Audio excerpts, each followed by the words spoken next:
Q. Skills for Success. Listening and Speaking. Level 4. Published and copyrighted by Oxford University Press, 2011. CD3. Unit 7. From School to Work. The Q Classroom. Page 129. Today we're going to talk about the Unit 7 question, is one road to success better than another? Marcus, what do you think? Is there a best road to success? I think that in most cases, it's better to take a non-traditional road. If you have a different kind of experience than other people in your career, then you'll have a different perspective. You might know things other people don't know. Good point. What do you think, Sophie? Is one road to success better than another? I guess I'd say no, that there are many different ways of reaching your goals. The best way for one person might not be the best for someone else. Maybe a non-traditional road works for Marcus, but a more traditional one works for someone else. What do you think, Felix? Marcus feels it's best to find your own unique path, and Sophie feels that while that might work for some people, it won't work for everyone. What do you think? I agree with Sophie in the sense that everyone is different and everyone needs to find their own way. But one argument for a more traditional path to success, say studying hard, getting a degree, getting an entry-level job, and working your way up, is that you gain a lot of work experience along the way. If you take a less traditional path, you might miss out on that valuable work experience. Okay. How about you, Una? Would you say that one road to success is better than another? No. I agree that there are advantages and disadvantages to every choice. Listening 1. Changing ways to climb the ladder. Listen for main ideas. Page 132. How many of you are currently working? Right. Now, how many of you would like to be in exactly the same jobs 5 or 10 years from now? None? Well, I assume that one of the main reasons you're continuing your education is so that eventually you can get your dream job. Of course, the right education or training is important, but take a minute to think about the answer to this question.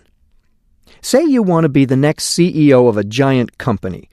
What steps, other than getting a strong education, should you take to reach that goal? The answer you give to that question today is probably radically different than the answer that students sitting in those seats gave 25 or 30 years ago. In fact, today's career path is very different from the one that was common even a few decades ago. Today, I'm going to talk about these two different models of career advancement. First, let's focus on the more traditional model for advancement. A good picture of this model would be a business person climbing up a single ladder, one step at a time. In this situation, a worker would start at a large company just out of high school or college. The worker would stay with the company, receiving promotion after promotion, and rising from the bottom of the ladder, perhaps working in the mailroom, to working in an office, to managing, and so on. Are there any questions? Yes.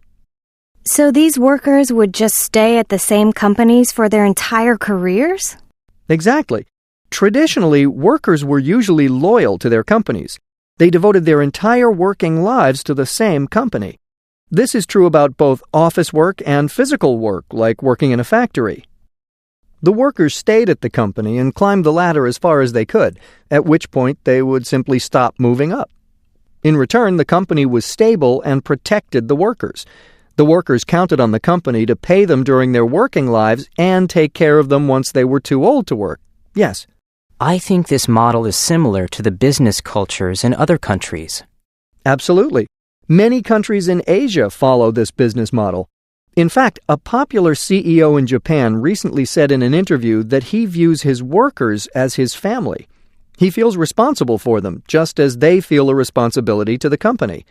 Not surprisingly, this model works best in cultures that have more traditional family structures. Specifically, this model works well when the father can devote a lot of time to work and the mother is able to stay at home with the family. This traditional model is very different from the second model that I want to talk about today.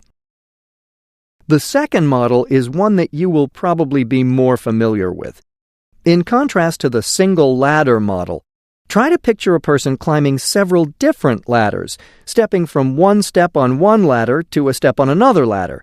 In other words, instead of staying at one company hoping for a promotion, these workers move from one company to another. Sometimes the move is sideways. By that I mean, sometimes the person leaves one position at a company for a similar position in a different company, maybe for better pay or for the promise of a quick promotion. On the other hand, often the worker is able to move to a position 1, 2, or even 3 steps higher than their previous position. In fact, jumping up a few steps at a time, something that would be almost impossible in a traditional career path, is actually quite common in this model. And now business leaders are getting to the top an average of 4 years faster than in the days of the traditional model. In the new model, workers are starting their careers at smaller companies rather than bigger ones. They move in and out of companies as positions open, and they can move faster or more slowly toward their goal depending on their personal situations. Questions? I can see why someone would want to move quickly up the ladder, but why would someone want to move more slowly?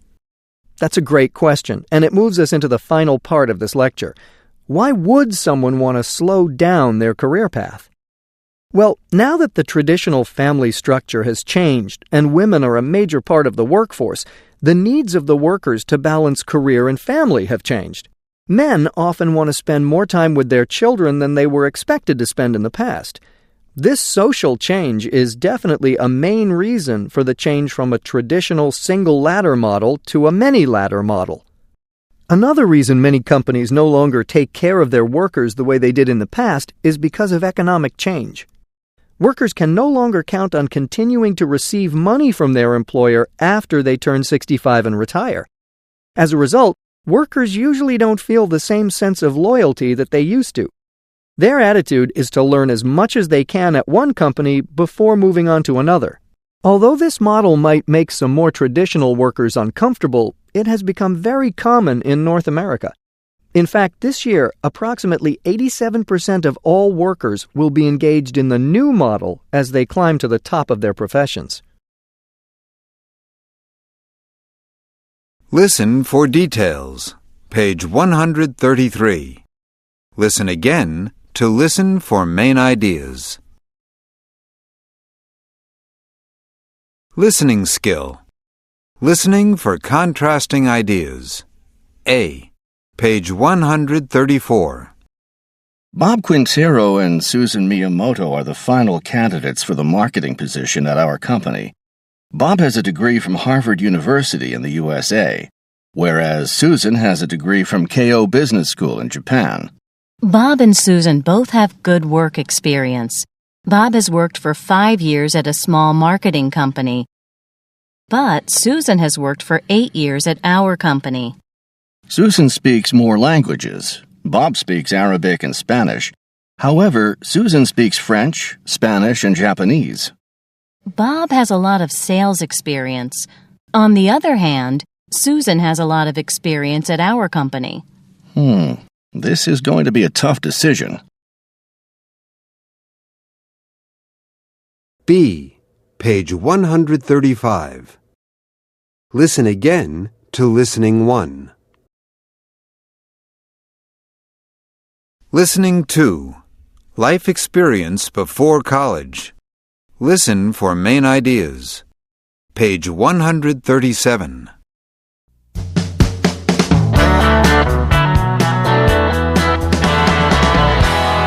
In many parts of the world, students often take time off before heading to college.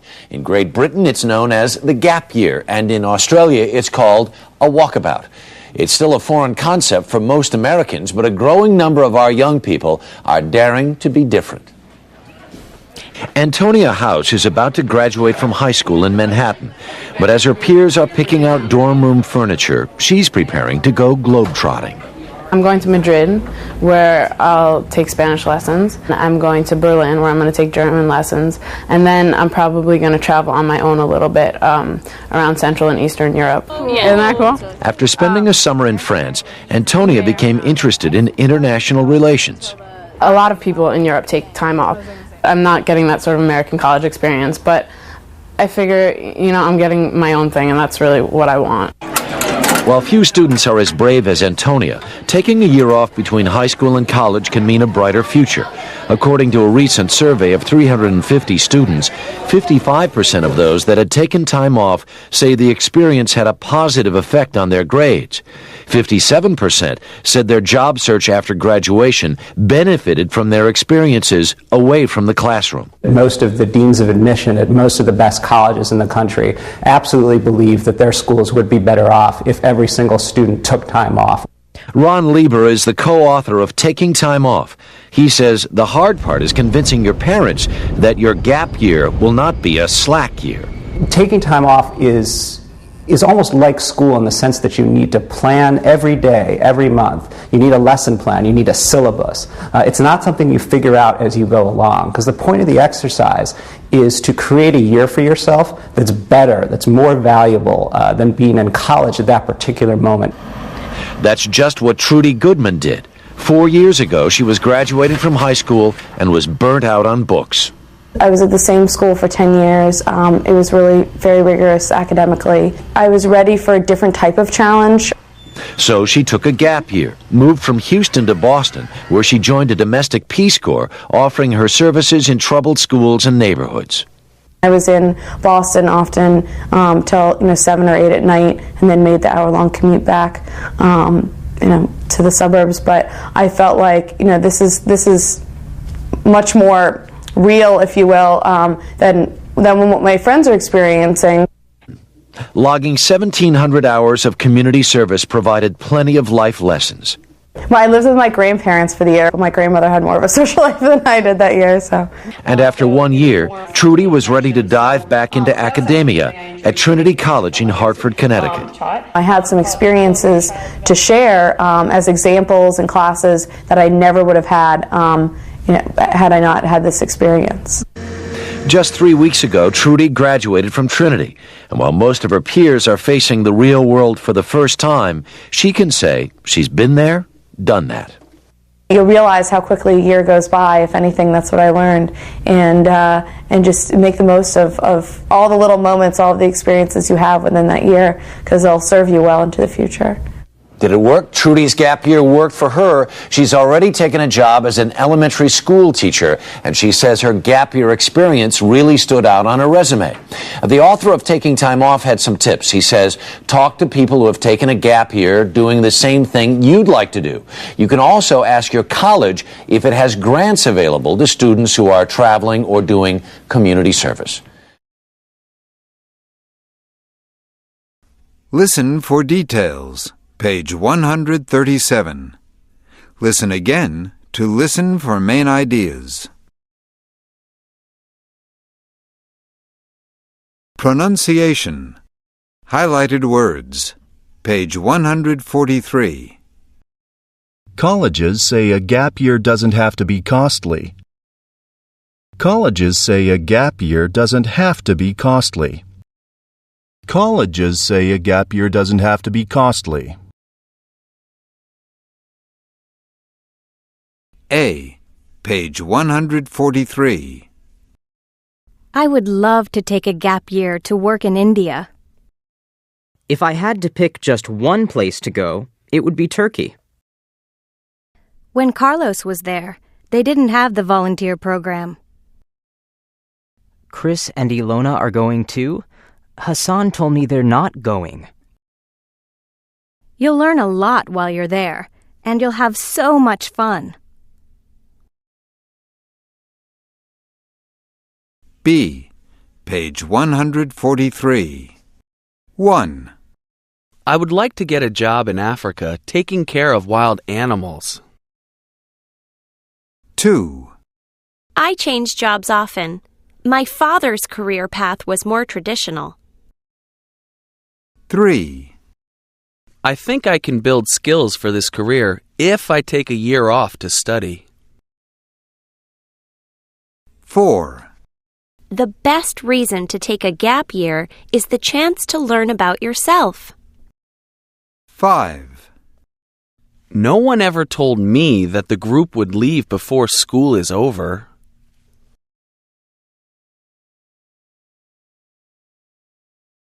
Speaking skill.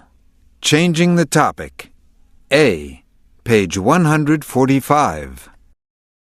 I've had a very long day. I just came from my job. That reminds me, I need to get your resume. My company is hiring and you would be perfect for the position. Really? That's great. You make your job sound fun. It is most of the time. We all get along well at work. Oh, I wanted to ask you if you have time to help me with my homework. Sure I can. We'll do it after class. Anyway, I'd love to give you my resume. I've been looking for a new job. I know. Speaking of which, my boss says she's interviewing people next week. Are you free in the morning? I'll make sure I'm available if she calls me. Hold that thought. I have to get to my next class. We'll talk about this later. See you. Unit assignment. Consider the ideas. 2. Page 147. I was a housewife for most of my life, but after my divorce, I decided I wanted to travel and see the world. For 11 years, I've taught outside of the U.S., in Poland, Thailand, and Peru, where I've learned so much about other cultures. Sometimes I think my students have taught me more than I taught them. My son just had a baby, and I want to come back to the U.S. so that I can be closer to my family. I still want to travel, though, and I want to have a job where I can help students and inspire them to have some new experiences in other countries. I speak Spanish, Polish, and a little Thai. I have taught history at a university for my entire career. I wanted a promotion, but it didn't happen, and I can see that my career is going nowhere. So now I am ready for a complete change. I have spent most of my summers traveling around the world, visiting historical sites and museums. I have studied Russian and French, but I don't speak either very fluently. I just finished college, and I'm ready to start my career. I'm from India originally, so I would bring a multicultural element to your team. In addition, I love to travel. I went to Europe, Brazil, and Ecuador when I was in school, and I traveled all over Asia with my family when I was a child. I speak English and Hindi, and a little Spanish and French. I took a gap year when I finished high school, and I think it really helped shape who I am. It broadened my world and made me aware of so many things. I'd like to help students have the same experience, encourage them to stretch themselves a little. I don't speak any other languages, but I would love to learn.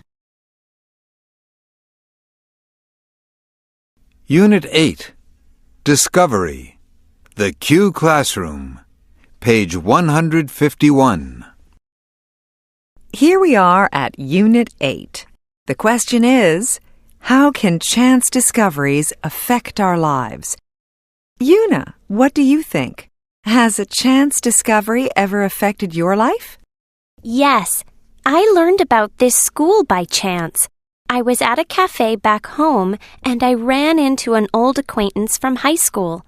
She told me about this school, so I went home and looked it up on the internet.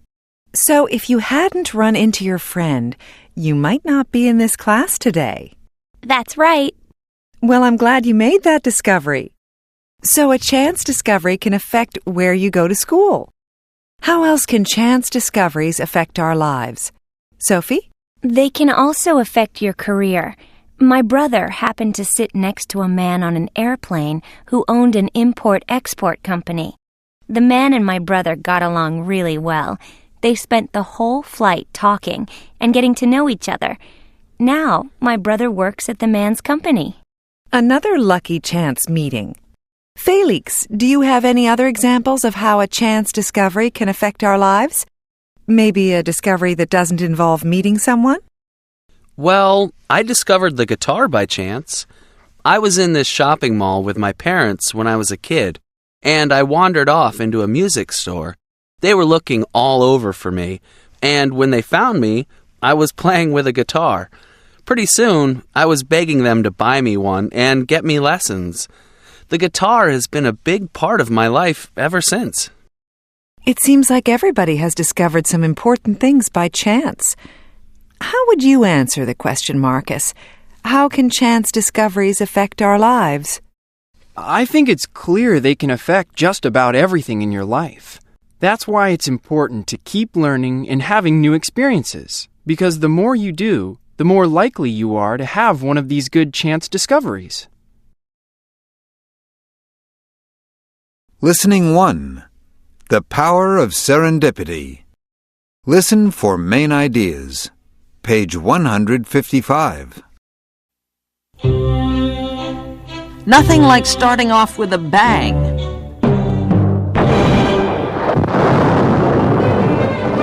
In 1867, Alfred Nobel accidentally discovered dynamite after putting a popular but flammable salve on a cut finger. Call it serendipity. Rubber, indispensable today. Before Charles Goodyear mixed it with sulfur and accidentally dropped it on a hot stove, it was a smelly, unreliable mess. Again, serendipity. The list of serendipity stories is as long as the history of discovery. Serendipity refers to looking for one thing and stumbling over something else that proves to be of greater value. Radiologist Dr. Morton Myers accidentally figured out how stomach cancer metastasizes by watching where dye he injected for x-rays would spread and then collect. He's written Happy Accidents about serendipity in medicine. What serendipity means is misadventure, an inadvertent observation that a sharp, open mind can exploit to find its true benefit. In other words, having the brains to recognize an aha moment. We have Horace Walpole, an 18th century English writer and politician, to thank for the word serendipity. Walpole was inspired by a fairy tale called The Three Princes of Serendip. The princes traveled far and wide, turning every potential disaster into a triumph. Serendip is the old Persian name for what is now Sri Lanka, aka Ceylon, as in tea, which brings us to coffee. So the story goes that Kaldi, who happened to be a goat herder, stood back and watched his goats eating coffee beans in Ethiopia. Wild coffee beans. And he saw that they really engaged in some strange behavior afterwards because of the caffeine. Animals, according to food historian Andrew Smith, played an important role in early food serendipity. You like cheese? Think dead camel stomachs. Nomads filled them with milk and hung them like sacks from live camels' saddles. So you got the shaking motion of the camels, you got the rennet in the stomach, you got the milk in the stomach, and that really is the beginning of cheese. My favorite serendipity story, for obvious reasons, Post-it notes. In 1968, a scientist at 3M made an adhesive that wasn't sticky enough. Eventually, somebody else at 3M thought maybe that adhesive would keep his bookmark from falling out of his hymnal at church. 1,000 Post-it products later, a world without them seems inconceivable. After the fact, serendipity seems so obvious. If there ever was a place literally in the serendipity business, the MIT Media Lab is it. The whole idea is to bring together people with vastly different backgrounds, artists, scientists, engineers, designers, biologists, have them interact in an open, play-like environment to experiment, not to be afraid of failure, and to build. Which is how PhD student Adam Boulanger found himself working on software that allows Dan Elsey, who has cerebral palsy, who cannot move anything but his head, who can barely talk, not only to compose, but to perform symphonies. Can serendipity change the world? I think only serendipity can change the world. I think serendipity is mandatory. It's not a luxury.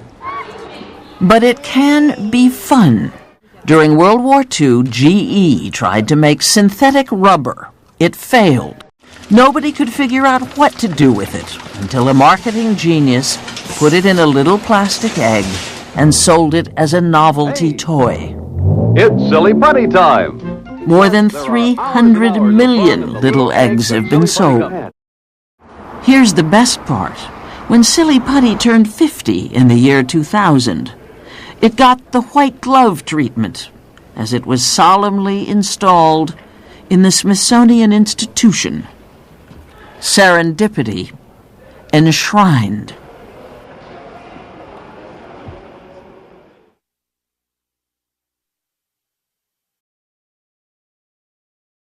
Listen for details. Page 155. Listen again to listen for main ideas. Listening skill. Listening for signal words and phrases. A. Page 157. Many people use a microwave oven every day. How many of you know that the microwave oven was the result of an accident? During World War II, scientists invented the magnetron, which is a kind of electronic tube that produces microwaves. We're all familiar with microwave ovens, but what is a microwave? Well, it's a very short electromagnetic wave. Anyway, in 1946, an engineer named Dr. Percy Spencer was standing close to a magnetron he was testing. He suddenly noticed something unusual. He felt something warm in his shirt pocket. He reached in and discovered that the candy bar in his pocket was a hot, chocolatey mess. In other words, the candy bar had melted. Dr. Spencer was so excited because he realized that microwaves could raise the internal temperature of food. In other words, microwaves were able to cook food from the inside out, and do it very quickly. Dr. Spencer saw the possibilities here. His next step was to build a metal box into which he fed microwave power that couldn't escape. He put various foods inside the metal box and tested cooking them. In time, he invented something that would revolutionize cooking, the ubiquitous microwave oven. By that I mean that we see microwave ovens just about everywhere.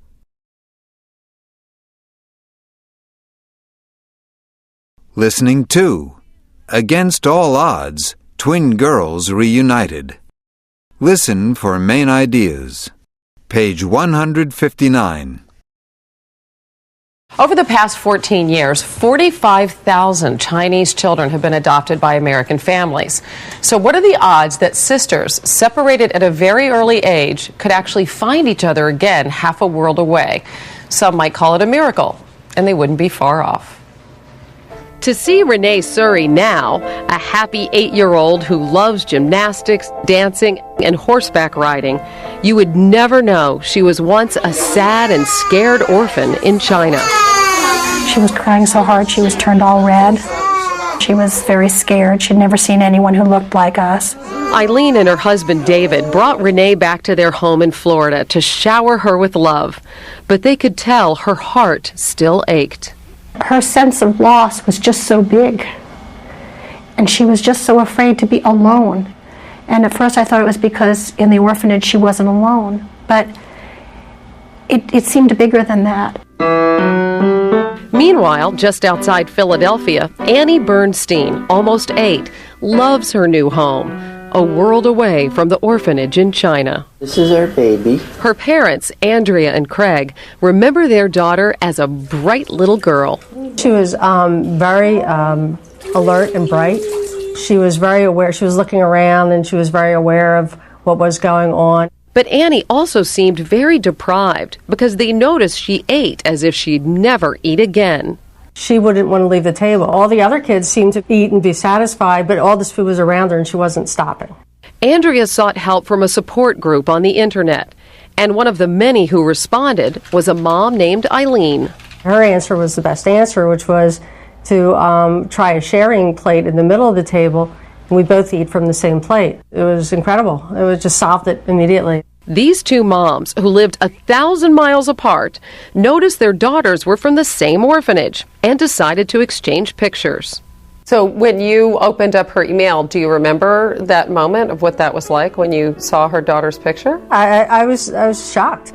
The girls had the same hairline, same nose, same chin, same mouth. After exchanging more pictures, they just had to bring their 2-year-olds face to face. It was amazing. Amazing, that's the word, yeah. It was like a miracle. What did you think? I thought they were twins. Did. Yeah. Andrea didn't believe it, but she did notice the girls seemed to have a special connection. We have pictures where Renee has her hand on Annie's stroller, and Annie would never let even us touch the rim of her stroller, but she seemed like there was some kind of comfort level there. But it would be 4 more years before Renee and Annie saw each other again in July 2004 at a reunion of families who had adopted children from the same orphanage. And Renee never left each other the whole time? When Renee came back to the room, she would say things like, "Please don't tell my best friend at home, but Annie's my best friend." Best friends. Sisters. Since the reunion, the families have met 3 more times. We brought them together again for another visit. Sometimes me and Annie trade places. What? You play tricks on people? Yeah. Sometimes I say I'm Annie, and sometimes Annie say I'm Renee. Do you wish you guys lived closer together? Yeah. I would like to live next door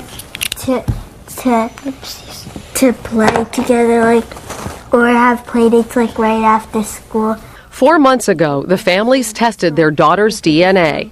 They were really beginning to consider themselves to be sisters. I didn't want them to have false hopes that this was, a relationship that had a biological root, and it didn't.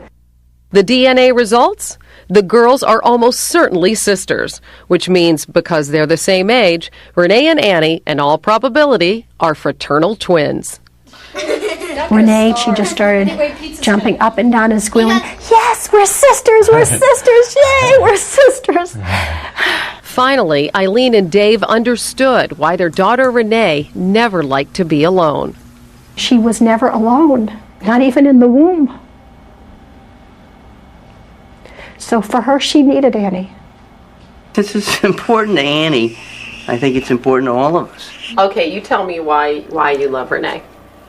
Because we hardly ever fight, and we agree on a lot of things.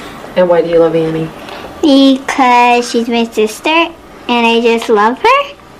My daughter has not asked me a single question about her birth family or searching for them since she's got Annie in her life. Listen for details. Page 160. Listen again to listen for main ideas. Vocabulary skill. Collocations with prepositions. A. Page 162. Excerpt 1. She was looking around and she was very aware of what was going on. Excerpt 2. This is important to Annie. I think it's important to all of us. Excerpt 3. Because we hardly ever fight, and we agree on a lot of things. Excerpt 4. My daughter has not asked me a single question about her birth family or searching for them since she's got Annie in her life. Grammar. Indirect speech. A. Page 164. 1. Ellen said she was excited about the reunion. 2, She said, I can't wait to get there. 3, Tanya shouted, I haven't seen you in so long. 4, She told me she was glad I could come. 5, Ray called to tell me he would be late. 6, He said he had missed his bus. 7, I told Teresa I was bringing dessert. 8, She said, I hope it has chocolate in it. Pronunciation. Linked words with vowels. Page 166. She always wants to say it. Tell me why it's important to be early. Can she go out with us? Please show us your new invention. A. Page 166. 1, Early age. 2, Very alert. 3, Stay awake. 4, Fly out. 5, You opened. 6, Know about. 7, Go over. 8, How interesting.